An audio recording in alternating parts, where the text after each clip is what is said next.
할렐루야. 하나님의 크신 사랑이 이 새벽에 우리 가운데 가득한 줄 믿습니다. 오늘 우리는 요한복음 9장 24절로 41절의 본문을 통하여 두 가지 신앙의 태도라는 제목으로 하나님의 말씀을 함께 나누도록 하겠습니다. 우리는 계속해서 실로암 거지 소경 치유 이적과 관련된 말씀을 묵상하고 있습니다. 어제 말씀처럼 누가 진짜 소경인가라는 질문에 결국은 유대인들이 진짜 소경인 것을 알게 되었습니다. 그들의 고백을 보십시오. 40절입니다.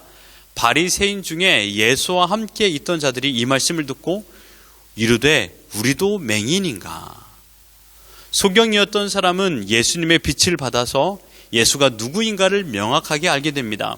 그에 반면 유대인들은 율법을 알고 지키기 때문에 빛과 같은 존재라고 자신들은 생각했지만 유대인들이 결국 소경이 되어 세상의 빛 대신 예수님을 보지 못하고 메시아로 인정하지도 못하게 되었습니다. 소경된 유대인들이 했던 행동을 보십시오. 24절입니다. 이에 그들이 맹인이었던 사람을 두 번째 불러 이르되 너는 하나님께 영광을 돌리라. 우리는 이 사람이 죄인인 줄 아노라. 유대인들의 말입니다. 여러분, 말이 되는 말입니까? 하나님의 뜻을 전혀 알지도 못하고 그래서 하나님의 뜻을 거역하고 있는 이들이 영광을 하나님께 돌리라라고 말하고 있습니다. 이 말 속에는 너를 고쳐준 예수는 메시아가 아니라 예수는 죄인이다라고 고백해라 이것입니다. 즉 위증하라라고 명령하는 것입니다. 그래서 하나님께 영광을 돌리라는 것입니다. 왜 이들이 이런 말을 할까요? 그것은 유대인들은 벌써 결정을 했기 때문입니다. 무엇을요? 24절 하반절에 우리는 저 사람이 죄인인 줄 아노라. 죄인이라고 단정지은 근거는 단 한 가지입니다. 유대교에서 절대적 가치를 부여하는 율법 가운데 가장 기초이며 가장 중요시 여기는 안식일 규례를 범했기 때문입니다. 그런데 여기에 큰 오류가 있습니다. 안식일을 제정하고 안식일의 정신을 누가 만들었습니까? 안식일에 하지 말아야 될 세칙을 하나님께서 제정하셨습니까? 자기들이 만들어 놓고 자신들의 규칙을 지키지 않으면 죄인이라고 정죄하는 것입니다. 여러분, 누가 통치자입니까? 누가 왕입니까? 지금 유대인들이 통치자요, 유대인들이 왕이 된 것입니다. 하나님은 그들에게 대체 어떤 존재란 말입니까? 여러분, 갈라디아서 6장 7절 말씀을 기억하십시오. 스스로 속이지 말라. 하나님은 만홀히 여김을 받지 아니하신다라고 바울 사도는 말하고 있습니다. 여러분, 만홀히 여긴다라는 뜻은요, 자기 생각나는 대로 소홀히 하나님을 대우하는 것입니다. 우린 여기에서 첫 번째 신앙의 태도를 이렇게 정의할 수 있습니다. 하나님 곁에 있지만 하나님께 순종하지 않는 신앙의 태도, 즉 하나님을 만홀히 여기는 신앙 태도입니다. 성경에서 하나님을 만홀히 여긴 대표적인 인물을 꼽으라면 엘리의 아들들 홈리와 비느하스입니다. 그들은 자신의 아버지 엘리의 권한을 악용하였습니다. 하지 말아야 될 악한 행동을 서슴지 않고 행했습니다. 성경에서는 엘리의 아들들을 불량자라고 표현했습니다. 사무엘상 2장 12절을 보면 엘리의 아들들은 행실이 나빠 여호와를 알지 못하더라.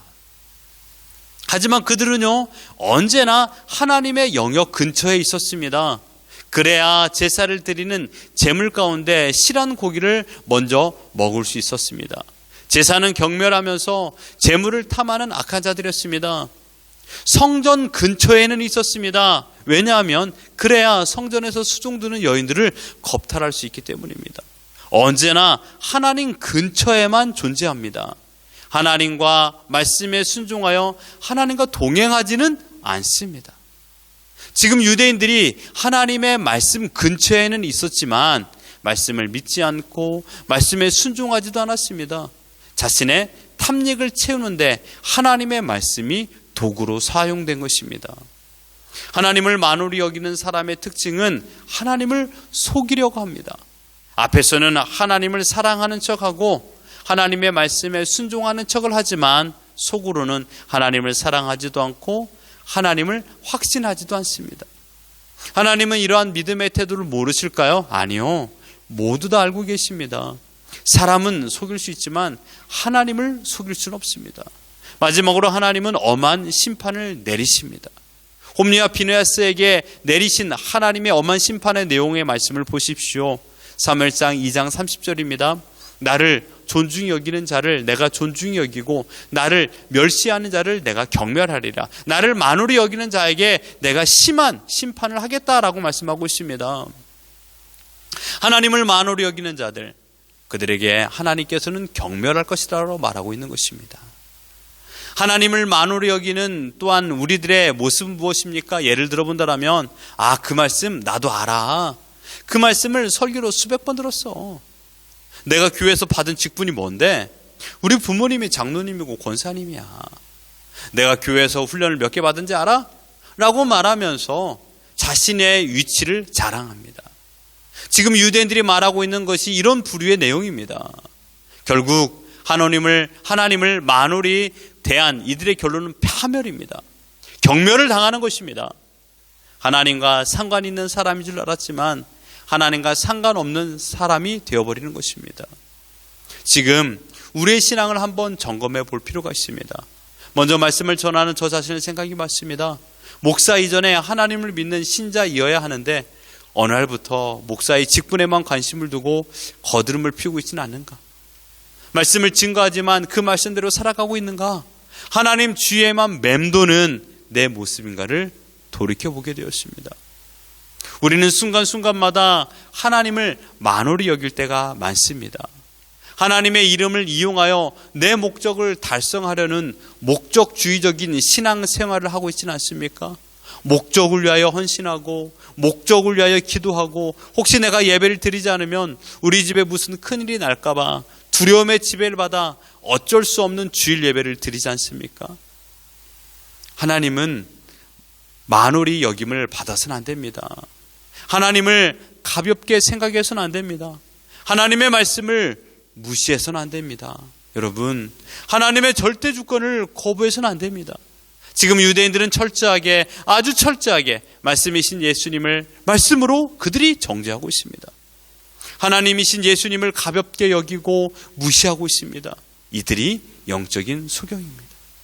그에 반면 육체적인 소경된 그가 눈을 뜨고 어떻게 되었습니까? 오늘 본문에 보면요, 자신의 부모들은 유대교에서 출교될 것을 두려워하여 복음의 자유를 누리지 못했습니다. 하지만 눈을 뜬 이 사람은 자신의 말 한마디에 유대교회에서 추방당할 것을 알고 있었음에도 불구하고 자신이 만난 예수님을 예수님으로 고백하게 됩니다. 진정한 자유자가 된 것이 아니겠습니까? 요한복음 8장 32절에 진리를 알지니 진리가 너희를 자유롭게 하리라. 여기서 두 번째 신앙의 태도를 정의 내릴 수 있습니다. 진리가 주는 자유를 누리는 신앙의 태도입니다. 눈을 뜬 소경이 예수님으로부터 기적을 체험하게 되고 그의 신앙은 놀라운 속도로 성장하게 됩니다. 진리가 주는 자유를 누리는 것을 알 수 있는 것은 그가 예수님을 대하여 부르는 호칭의 변화에서 알 수 있습니다. 17절에서 예수님에 대한 호칭을 어떻게 부르고 있습니까? 너는 그를 어떠한 사람이라 하느냐? 대답하되 선지자니이다. 처음에는 선지자로 불렀습니다. 예수님을요. 그러나 33절을 보십시오. 이 사람이 하나님께로부터 오지 아니하였으면 아무 일도 할 수 없으니이다. 하나님께로 온 자라고 두 번째는 고백하고 있습니다. 그 다음에 36절에는요, 주여 그가 누구시오니까. 38절에는 이르되 주여 내가 믿나이다 하고 절하는지라. 예수님을 나의 주님 그리스도라고 고백하고 있습니다. 그런데 이러한 점진적인 믿음의 성장을 이루게 된 궁극적인 원인은 무엇일까요? 예수님께서 자신을 하나님의 아들로 말씀하셨기 때문입니다. 가르쳐 주셨기 때문입니다. 여러분, 소경의 믿음의 태도를 보십시오. 소경은 예수님 주위에 겉돌지 않았습니다. 예수님 주위에만 머물지 않았습니다. 유대인들은 말씀을 이용하여 자기들의 이윤만을 챙기려 했지만 눈뜬 소경은요, 예수님의 말씀을 있는 그대로 믿었습니다. 분명 소경으로 태어난 자신의 아들이 예수님의 기적으로 말미암아 눈이 떠졌음에도 불구하고 사회적으로나 정치적 불이익을 두려워하여 예수님을 향한 진정한 신앙 고백을 거부한 소경의 부모와 같은 신앙의 태도가 아니었습니다. 많은 사람들이 이런 부류가 있습니다. 소경의 부모처럼요. 손해볼까 봐요. 당시 유대 사회에서 추방당하면 사회적으로 커다란 손해를 보는 것은 사실입니다. 이것이 두려워서 소경의 부모는 엉거주춤하고 있는 것입니다. 지금 내가 예수를 믿는다고 하면 학교에서, 직장에서, 대인관계에서 많은 어려움이 생길 것 같다고 판단하여 예수를 믿고 있다라는 것을 고백하는 것을 꺼리는 신자들이 우리 주위에 너무나도 많이 있습니다. 지금 우리의 신앙은 어떠합니까?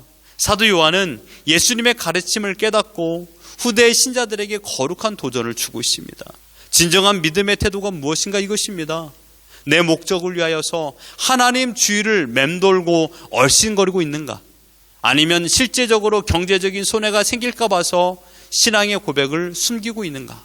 또는 유대교에서 출교를 당해도 예수님이 나의 구주라는 신앙의 고백을 통하여 진정한 자유를 누리는 신앙인이 될 것인가? 사랑하는 성도 여러분, 우리는 눈먼 소경이 치유를 받은 뒤 어떤 인생을 살았는지는 알 수 없습니다. 하지만 우리가 알 수 있는 한 가지는 인생의 반전을 경험하고 새로운 인생을 살지 않았을까요? 주와 함께 말입니다. 어둠에 사로잡혔던 인생의 일막을 마치고 주님을 만남으로 눈이 열리고 진리를 깨달아 진정한 자유를 누리는, 즉 진정한 생명을 공급받아 새롭게 살아가는 인생의 이막이 열린 것입니다. 기억하십시오.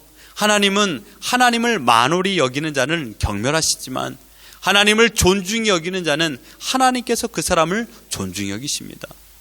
눈뜬 소경은 34절에 유대교에서 출교당했습니다. 이에 쫓아내어 보내리라. 그러나 예수님께서는 그를 가만히 내버려 두지 않았습니다. 35절로 41절에 주님께서 그 맹인이었던 그 사람을 찾아와 말씀으로 위로해 주시고 구원의 감격을 허락하여 주셨습니다. 하나님은 하나님을 존중히 여기는 자들을 외면하지 않습니다. 하나님의 말씀을 지키고 순종하는 자들을 외면하지 않고 그를 위로하고 보호하고 또한 그를 돕습니다. 오늘 우리의 신앙이 하나님을 만홀히 여기는 신앙인가? 아니면 진리가 자유를 주는 진정한 신앙을 가진 자들인가를 생각해 보았습니다. 사랑하는 성도 여러분, 하나님을 하나님으로 인정하십시오. 하나님의 절대 주권을 인정하시고 하나님의 말씀에 진정한 순종이 있기를 바랍니다. 진리가 주는 자유를 오늘 누리시길 바랍니다. 여러분의 마음을 어둡게 만드는 요소들이 많이 있습니다.